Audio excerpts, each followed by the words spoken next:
Nakita mo naman kung paano maging dragon yun si Ma'am Dayan. Baka mamaya papulis pa tayo nun, no? Saka, busy naman yun sa paghahanap kay Hope. Eh kaya nga, di ba? Unahan mo si Hope. Kailangan mo magsumiksik kay Dayan. Sumiksik ka! Gawin mo! Ayoko nanay, nakakatamad na. Pagdating ko dun, papauwiin lang din naman ako, oh. E di sayang pa pamasahe ko. Alam mo ikaw, kaya ka wala nararating sa buhay eh.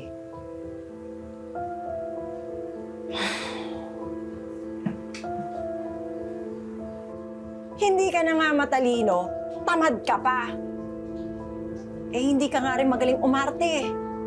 O eh paano? Puro ganda ka na lang, ganon? Yan sinasabi ko sa'yo, Carnation eh. Kaya ka walang nararating eh. Pwede ba? Sundin mo na lang yung mga utos ko, bumalik ka nung kay Dayan. Kailangan mo na mayaman na susuporta sa'yo. Sundin mo na lang ako kung ayaw mo mabulok dito sa lugar na to.